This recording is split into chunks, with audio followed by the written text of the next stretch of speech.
안녕하십니까?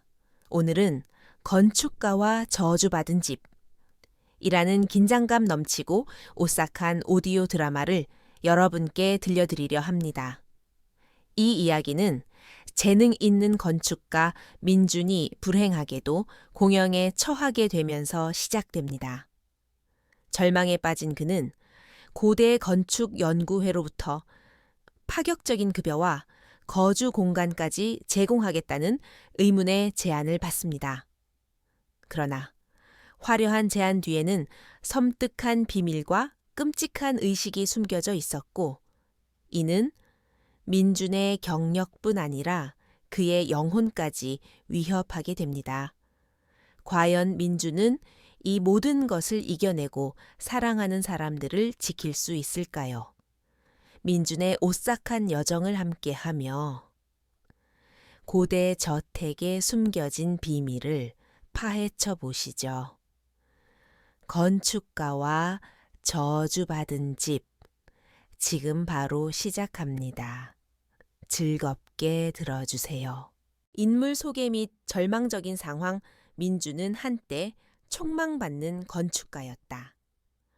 그가 설계한 숲속의 도서관은 건축 전문지 표지를 장식했고, 자연과 조화를 이루는 그의 독특한 철학은 업계의 찬사를 받았다. 스케치북을 펼치면 머릿속의 복잡한 구조들이 마치 살아 숨 쉴 듯 종이 위에 펼쳐졌고, 그에게 건축은 단순한 건물을 짓는 행위를 넘어 삶의 의미 그 자체였다. 그는 자신의 이름을 내건 작은 건축사무소를 운영하며 꿈을 향해 나아가고 있었다. 35년 인생에서 가장 빛나는 시절이었다. 하지만 그 빛은 한순간에 꺼져버렸다. 야심차게 시작했던 대형 복합 상가 프로젝트가 예상치 못한 금융위기와 맞물려 투자금이 끊기면서 공사가 중단된 것이다. 책임은 고스란히 민준의 몫이었다.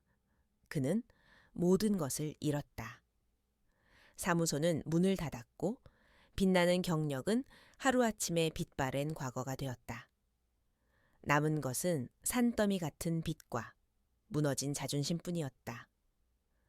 고통스러운 현실, 지금의 민준은 과거의 그가 아니었다. 35살, 가장으로서 어깨가 가장 무거워야 할 나이에 그는 깊은 절망의 늪에 빠져 있었다. 아침에 눈을 뜨는 것조차 고통스러웠다.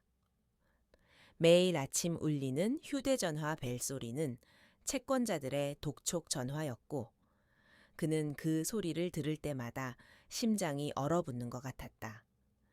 이미 아내가 모아둔 비상금은 바닥을 드러냈고, 살던 아파트는 경매 매물로 나왔다.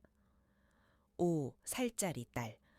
서하는 거실에서 장난감 블록을 쌓으며 천진난만하게 웃고 있었지만, 그 웃음소리는 민준의 가슴을 더 아프게 찔렀다. 아빠, 우리 이제 어디로 이사가? 서아의 순수한 질문에 그는 아무 대답도 할 수 없었다. 아내 지영은 힘든 내색을 하지 않으려 애썼다. 그녀는 민준이 무너질까봐 매일 저녁이면 괜찮아, 여보. 우리 다시 시작할 수 있어. 라고 말하며 그의 손을 잡아주었다. 하지만 민준은 지영의 눈빛에서 깊은 피로와 숨길 수 없는 불안을 읽을 수 있었다. 마트에서 장을 볼 때도, 핸드폰 요금 고지서를 볼 때도 그녀의 어깨는 늘 힘없이 축 처져 있었다. 민준은 그런 아내를 보며 자신이 세상에서 가장 무능력한 남편이자 아빠라고 생각했다. 과거의 성공은 오히려 현재의 실패를 더욱 극명하게 대비시키며 그를 옥죄었다. 희망 없는 날들, 민준은 매일 밤 잠 못 이루며 노트북을 켰다. 그는 온라인 구직 사이트를 샅샅이 뒤졌다. 대기업 건축 설계팀, 중소기업의 보조 엔지니어, 심지어는 현장 인부 자리까지 가리지 않고 지원했다. 하지만 돌아오는 것은 늘 귀하의 경력은 훌륭하지만 현재 저희가 찾는 인재상과 맞지 않습니다. 라는 형식적인 거절 이메일 뿐이었다. 업계는 이미 그의 실패를 알고 있었고 그를 위험한 인물로 낙인 찍은 듯했다. 그의 이력서에는 실패한 프로젝트라는 낙인이 선명하게 찍혀 있었고 아무도 그에게 두 번째 기회를 주려 하지 않았다. 거실 테이블에 놓인 낡은 스케치북은 먼지가 쌓여 있었다. 한때는 그의 열정과 영혼이 담겨 있던 소중한 도구였지만 이제는 그저 쓰라린 실패의 상징일 뿐이었다. 민주는 마지막 남은 자존심마저 잃어버렸다. 그는 자신의 재능을 의심하기 시작했다. 내가 정말 재능이 있기는 했던 걸까? 아니면 그저 운이 좋았던 걸까? 그날 밤도 그는 깊은 한숨을 쉬며 노트북 화면을 응시했다. 수십 개의 구직 사이트를 오가던 그의 손이 멈칫했다. 지푸라기라도 잡는 심정으로 들어간 오래된 커뮤니티 게시판의 한 구석에서 낡은 폰트의 제목이 그의 눈길을 사로잡았다. 고대 건축 연구회에서 재능 있는 건축가를 모십니다. 그 문구 아래에는 파격적인 대우와 숨겨진 진실을 탐구할 용기 있는 인재라는 낯선 문구가 적혀 있었다. 그 광고는 절망에 잠식된 민준의 심장에 차갑고도 미묘한 파장을 일으켰다. 그의 손가락은 홀린 듯 그 광고를 클릭했다. 이제껏 경험해보지 못한 낯설고 위험한 기회가 그의 눈앞에 펼쳐지고 있었다. 기묘한 인터뷰. 민준의 손가락은 홀린 듯 마우스 커서를 고대 건축 연구회 라는 문구 위에 올려놓았다. 클릭하자 나타난 페이지는 놀라울 정도로 단순했다. 화려한 로고나 회사 소개 대신 낡은 한지 한지 느낌의 배경 위에 짧은 문장들이 적혀 있을 뿐이었다. 우리는 눈에 보이지 않는 에너지와 건축의 조화를 연구합니다. 기존의 틀을 깬 새로운 시각을 가진 인재를 찾습니다. 연락처는 전화번호 하나가 전부였다. 민주는 잠시 망설였다. 평소 같으면 이런 수상한 곳에는 눈길조차 주지 않았을 것이다. 하지만 지금 그의 선택지는 없었다. 그는 떨리는 손으로 번호를 눌렀다. 전화기 너머로 들려온 목소리는 의외로 차분하고 우아했다. 안녕하십니까, 이민준 선생님. 서류는 잘 받았습니다. 내일 오후 2시 종로구 북촌에 있는 저희 사무실로 와주시겠습니까?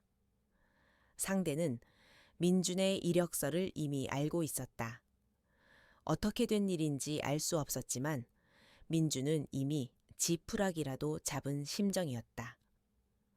다음 날 오후 민준은 약속 장소인 북촌으로 향했다. 현대적인 빌딩들이 즐비한 도심 속에서 좁은 골목길을 따라 한참 걸어 들어가자 낡고 고풍스러운 한옥이 나타났다. 대문에는 나무 현판에 검은색으로 쓰인 고대 건축 연구회라는 글씨가 음산하게 걸려 있었다. 안으로 들어서자 마당에는 잘 정돈된 자갈과 소나무 한 그루가 고요한 분위기를 자아냈다. 마치 시간의 흐름이 멈춘 듯한 공간이었다. 한옥의 마루에 앉아 그를 기다리고 있던 이는 바로 이 회장이라는 이름의 여인이었다. 50대 후반쯤으로 보이는 그녀는 화려하지 않은 검은색 한복을 단정하게 입고 있었다. 단정하게 빗어 넘긴 머리와 섬세한 이목구비는 그녀에게 위엄과 동시에 서늘한 기운을 풍겼다. 그녀의 눈은 민준을 훑어보는 대신 마치 그의 내면 깊숙한 곳을 꿰뚫어 보는 듯했다. 이민준 선생님, 앉으시지요. 차분하지만 거부할 수 없는 목소리에 민주는 마주보고 앉았다. 탁자 위에는 찻잔 2개가 놓여 있었다. 그녀는 직접 차를 따라주며 말을 이었다. 이력서는 잘 보았습니다. 당신은 재능이 뛰어난 건축가더군요. 하지만 저는 당신의 스펙이 궁금해서 부른 것이 아닙니다. 스펙은 이미 알고 있으니까요. 민주는 등골이 서늘해지는 것을 느꼈다. 대체 이 여인은 자신에 대해 어디까지 알고 있는 걸까? 이민준 선생님, 건축이란 무엇이라고 생각하십니까? 그녀는 눈을 똑바로 마주보며 물었다. 민주는 순간 당황했다. 그는 대기업 면접을 준비하듯 건축의 기능적 가치나 사회적 책임에 대해 이야기하려 했지만 왠지 모르게 입이 떨어지지 않았다. 대신 그의 마음속에 있던 진심이 튀어나왔다. 건축은 생명을 담는 그릇이라고 생각합니다. 사람이 머무는 공간에 혼소울을 불어넣는 일이죠. 이 회장의 입가에 희미한 미소가 번졌다. 좋은 대답입니다. 그렇다면 건축물의 기, 치, 능, 루옹에 대해 어떻게 생각하십니까? 좋은 풍수, 퐁, 수위가 건축물에 어떤 영향을 미친다고 보시나요? 이민준 선생님의 꿈은 무엇입니까? 그녀의 질문은 점점 더 추상적이고 개인적인 영역으로 파고들었다. 민주는 자신의 건축 철학, 건축물의 깃든 에너지를 믿는 마음, 그리고 다시 한번 재기하여 가족에게 안정된 삶을 선물하고 싶다는 솔직한 꿈을 이야기했다. 이 회장은 그의 이야기를 묵묵히 들었고 이따금씩 고개를 끄덕일 뿐이었다. 면접이 끝났을 때 민주는 땀으로 흠뻑 젖어 있었다. 이 회장은 아무런 평가도 없이 그저 찻잔을 비울 뿐이었다. 민준이 결과를 기다리며 긴장하고 있을 때 그녀는 뜻밖의 제안을 내놓았다. 이민준 선생님, 합격입니다. 월급은 지금 받으시는 빚을 모두 청산하고도 남을 만큼 드릴 겁니다. 그리고 선생님은 앞으로 저택 한 채를 받게 될 것입니다.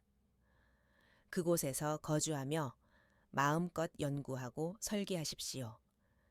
저택의 소유권 또한 선생님께 넘겨드리겠습니다.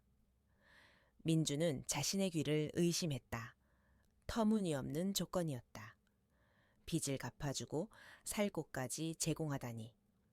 이것은 꿈인가 아니면 함정인가. 그의 직감은 강렬하게 경고음을 울렸다. 수상하다. 너무 완벽하다. 하지만 그 순간 민준의 눈앞에는 집을 잃고 힘들어하는 아내의 지친 얼굴과 새로운 집을 기대하는 딸 서아의 천진난만한 미소가 스쳐 지나갔다.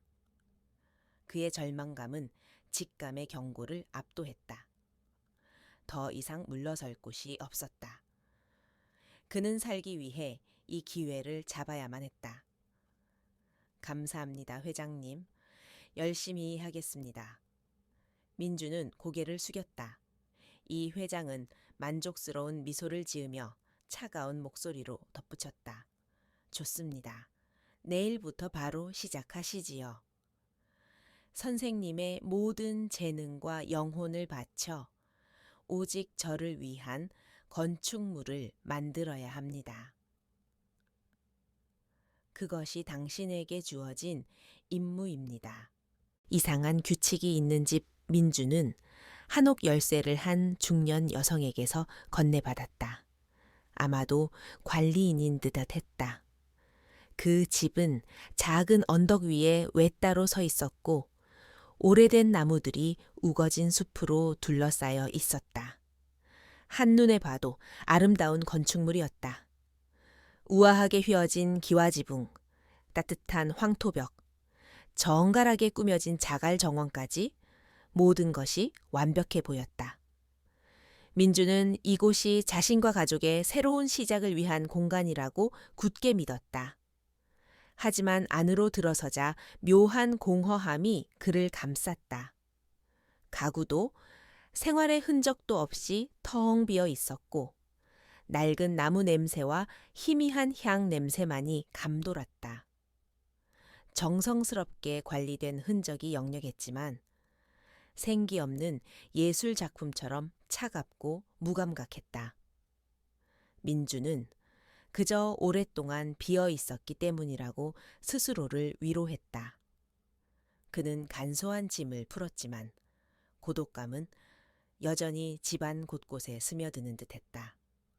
첫 출근 날, 한 직원이 민준에게 나무 상자를 건넸다. 그 안에는 누르스름한 한지, 한 묶음과 오래된 붓 한 자루가 들어있었다. 이것이 저희가 사용하는 도면 용지입니다. 직원이 말했다. 이 회장님은 모든 설계가 이 종이로 이루어져야 한다고 하셨습니다. 민주는 그 한지에서 은은한 약초 냄새를 맡았다. 이어서 그는 서재로 안내되었다.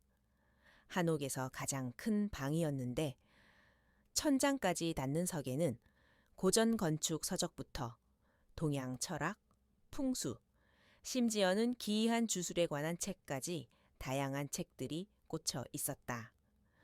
관리인은 차가운 목소리로 덧붙였다. 책은 서재 안에서만 읽으셔야 합니다.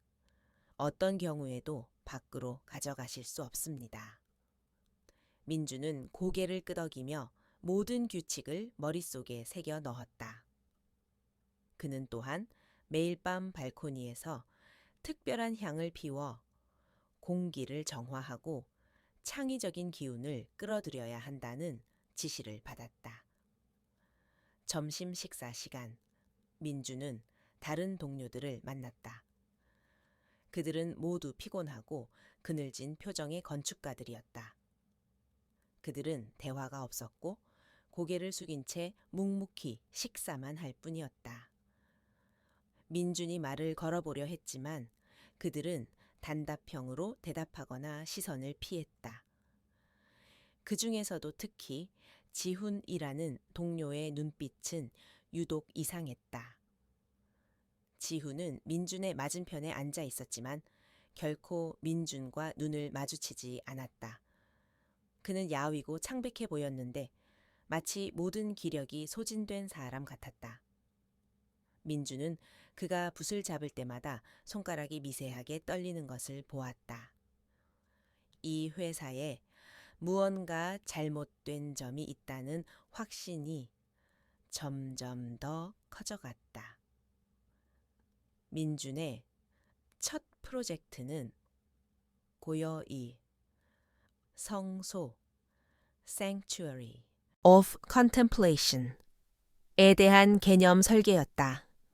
이 회장은 재료나 기술에 대한 요구 대신 이렇게 강조했다. 에너지를 끌어모으고 간직하는 건축물을 원합니다. 생기, 아의 생치, 생기의 흐름이 자연스럽게 순환하는 공간이어야 합니다. 당신의 상상력과 감정에 오롯이 맡기세요. 설계를 시작하자 민주는 오랜만에 강렬한 영감의 물결을 느꼈다. 그는 한지 위로 모든 정신을 쏟아부었다.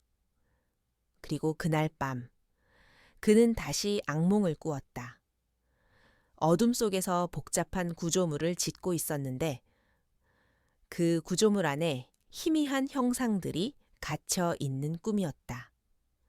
작업에 몰두할수록 민준의 몸은 점점 더 지쳐갔지만 정신은 비정상적으로 흥분되어 있었다. 한지는 묘한 흡인력이 있는 듯했고 그는 붓을 뗄 수 없었다. 처음에는 좋게 느껴졌던 한지의 약초 향기는 점차 짙어지며 마치 그의 몸속에서 무언가를 빨아들이는 듯한 기분을 주었다. 하지만 밀려오는 막대한 월급과 가족에게 안정된 삶을 줄 수 있다는 희망을 떠올리며 민주는 모든 의심을 애써 무시했다. 피곤해서 그래. 그저 스트레스일 뿐이야. 그는 스스로에게 되뇌었다. 그러나 그의 내면 깊숙한 곳에서는 무언가 잘못되고 있다는 섬뜩한 경고음이 울리고 있었다. 속삭이는 경고, 숨겨진 진실 밤마다 민준의 악몽은 점점 더 선명해졌다. 더 이상 모호한 형체가 아니었다. 그가 설계하고 있는 고요의 성소벽 안에 갇힌 채 고통스럽게 일그러진 얼굴들이 보이기 시작했다. 그들은 마치 도움을 청하듯 민준을 향해 손을 뻗었지만 민준은 그저 그들을 벽돌로 가두는 행위를 반복할 뿐이었다. 한지의 약초 향기는 이제 더 이상 향긋하지 않았다.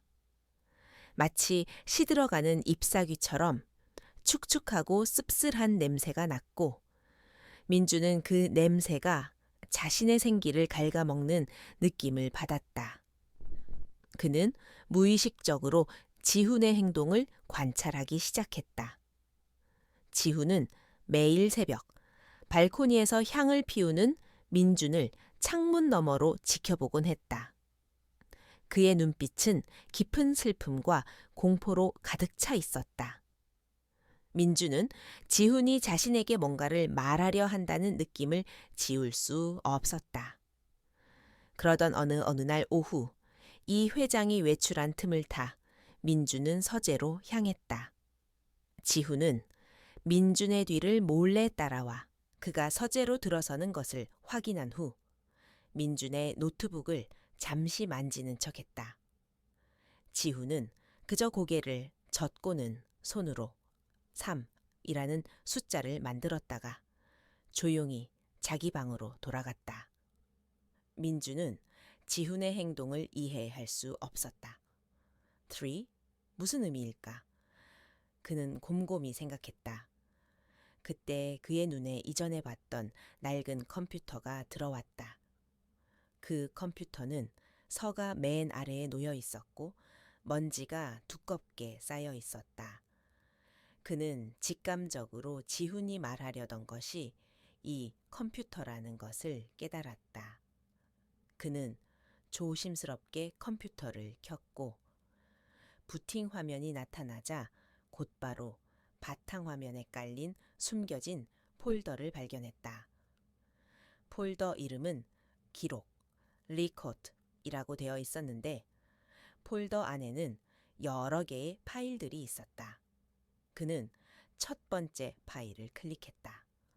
그것은 이 회사에서 일했던 이전 건축가들의 일기장이었다. 민주는 파일을 읽어 내려가기 시작했다.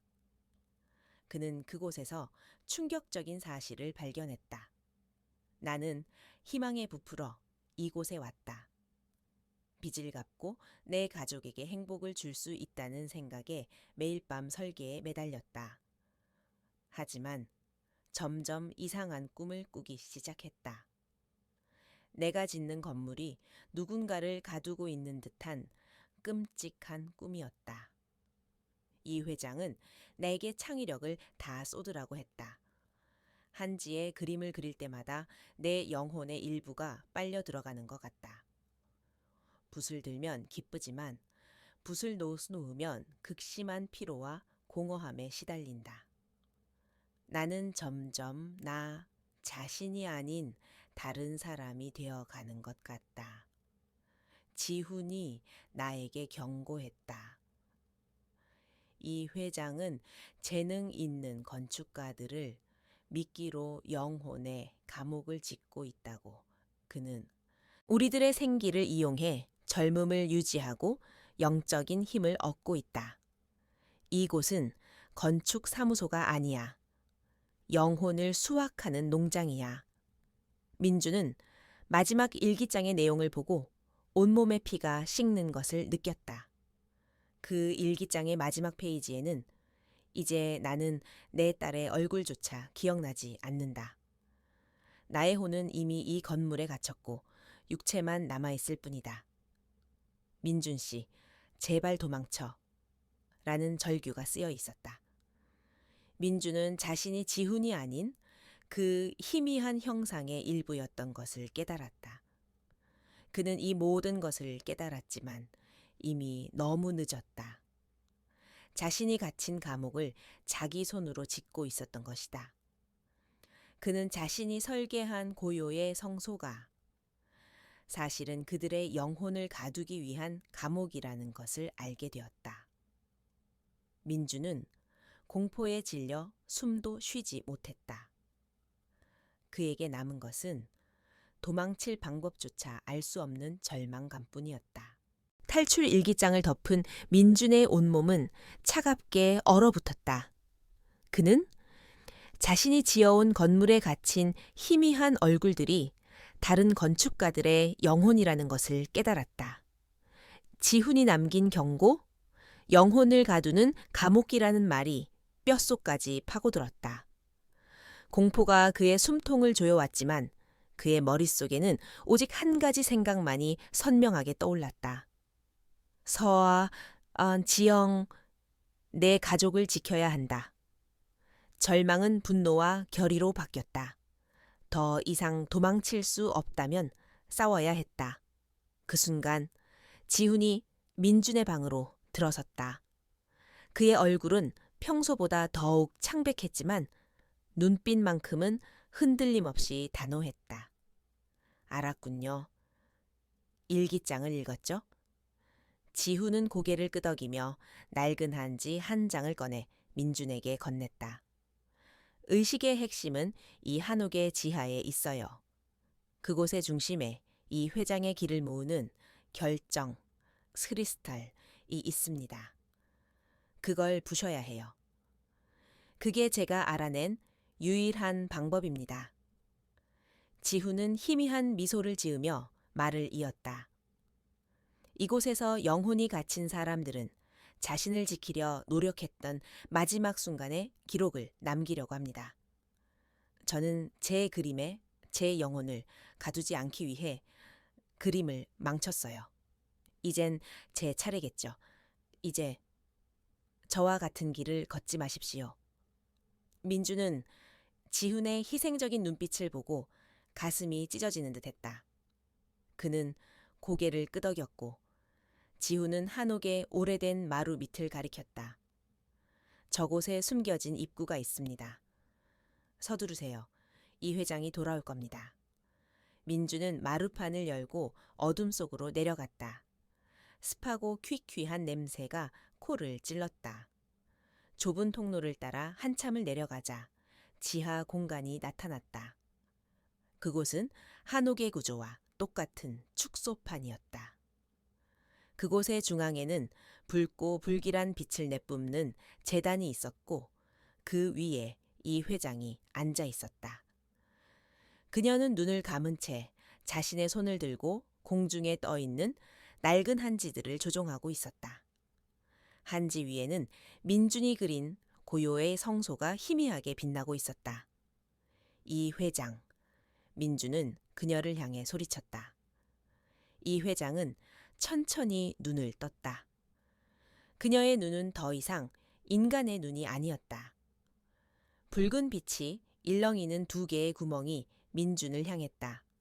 오, 새로운 혼이 왔구나. 아니, 내 감옥의 마지막 열쇠를 쥐고 온 자로군. 그녀는 싸늘한 미소를 지으며 민준을 향해 손을 뻗었다. 민준의 몸은 순식간에 강력한 힘에 묶여 움직일 수 없게 되었다. 네 재능은 훌륭하다. 네 영혼은 더욱 아름다워. 내 감옥을 완성하기에 아주 적합한 재료지. 민준은 필사적으로 몸부림쳤다. 그는 건축가로서의 통찰력으로 재단을 훑어보았다. 결정 크리스털이라고 지훈이 말했던 그 물건은 재단 중앙에 박혀 있었다. 그것은 수많은 영혼의 에너지로 빛을 내고 있었다. 저걸 부셔야 해. 이민준, 네 가족의 기억을 조금씩 지워주마. 고통 없이 나의 일부가 되는 것을 영광으로 생각해라. 이 회장의 목소리가 귓가에 울렸다. 그때 민주는 허리춤에 넣어두었던 낡은 붓을 떠올렸다. 그 붓은 그가 한때 자신의 영혼을 담아냈던 소중한 도구였다. 민주는 마지막 남은 힘을 쥐어 짜냈다. 이것은 당신의 건축이 아니야. 내가 왜 건축을 해? 나는 신선 이 영역을 탐하는 자다. 그녀의 목소리가 지하 공간을 뒤흔들었다. 민주는 온몸을 비틀어 겨우 손을 움직였다. 그는 붓을 꽉 움켜쥐고 제단 중앙을 향해 던졌다. 붓은 섬광과 함께 제단에 박혔고 영혼의 에너지를 모으던 결정에 금이 가기 시작했다. 팟. 결정이 산산조각 나자 제단은 끔찍한 비명을 질렀다. 그 순간 한옥 전체가 요동치기 시작했다. 붉은 빛이 번쩍이며 이 회장의 몸을 칭칭 감쌌다. 그녀의 얼굴은 순식간에 쭈글쭈글한 노파의 모습으로 변했다. 안 돼. 나의 영원한 생명이. 민주는 간신히 몸을 움직여 지하에서 뛰쳐나왔다. 한옥은 무너져 내리고 있었다. 한지들은 스스로 불타올랐고 한옥 곳곳에서 희미한 빛의 입자들이 빠져나와 하늘로 흩어졌다. 그것은 그곳에 갇혀 있던 영혼들의 자유를 향한 비상이었다. 민주는 뒤도 돌아보지 않고 달렸다. 멀리서 불타오르는 한옥을 뒤로 한 채 오직 가족에게 돌아가야 한다는 생각만이 그의 머릿속을 가득 채웠다. 밤의 어둠 속에서 그는 살아남았다는 안도감과 지훈을 구하지 못했다는 죄책감에 휩싸였다. 하지만 이제 그는 모든 것을 잃더라도 자신이 지켜야 할 가장 소중한 것이 무엇인지 분명히 알게 되었다. 흔적, 그리고 새로운 시작 활활 타오르는 한옥을 뒤로 하고 민주는 정신없이 달렸다. 밤의 어둠과 차가운 공기가 그의 폐부를 찔렀지만 그는 멈출 수 없었다. 머릿속에는 서아와 지영의 얼굴만이 가득했다. 그들에게 돌아가야 한다는 일념 하나로 달리고 또 달렸다. 집에 도착했을 때 새벽녘 희미한 여명이 밝아오고 있었다. 민준의 몰골은 말이 아니었다. 땀과 먼지로 뒤범벅된 채 며칠 밤낮을 굶은 사람처럼 헬쑥해져 있었다. 지영은 그를 보자마자 눈물을 터뜨리며 달려와 껴안았다. 여보, 대체 어디에 있었던 거예요? 얼마나 걱정했는지 알아요. 민주는 아무 말도 하지 못하고 그저 아내의 품에 안겨 가늘게 떨었다. 그는 간신히 살아 돌아온 자신을 확인하는 것만으로도 벅찼다. 다음 날 뉴스에서는 북촌의 한 고택에서 원인 모를 화재가 발생했다는 소식이 전해졌다. 경찰은 화재 원인을 조사 중이며 건물에 상주하던 몇몇 사람들은 실종 상태라고 보도했다. 이 회장의 흔적은 그 어디에서도 발견되지 않았다. 고대 건축 연구회당이라는 이름은 모든 인터넷 기록과 문서에서 흔적도 없이 사라졌다. 마치 처음부터 존재하지 않았던 것처럼 민주는 그 끔찍한 기억에서 쉽게 벗어날 수 없었다. 한밤중에 식은땀을 흘리며 깨어나는 악몽에 시달렸고 붓을 잡을 때마다 손이 떨렸다. 그는 자신의 재능을 이용해 영혼의 감옥을 만들 뻔했다는 죄책감에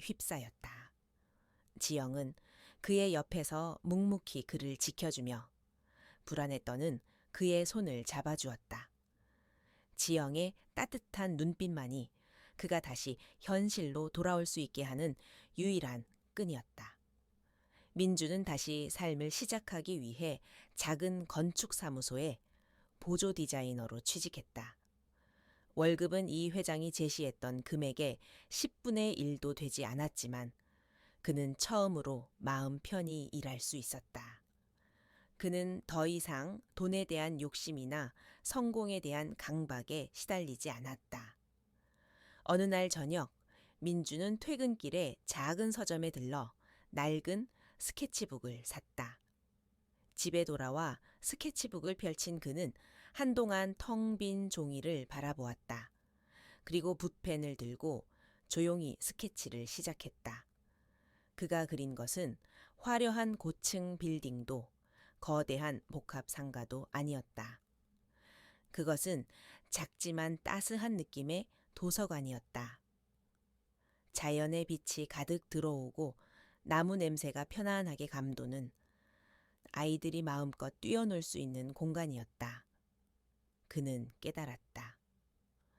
건축은 생명을 가두는 감옥이 아니라 생기를 불어넣는 그릇이라는 것을, 자신의 재능을 타인의 영혼을 착취하는 데 쓰지 않고 사람들에게 기쁨과 안식을 주는 공간을 만드는 데 써야 한다는 것을.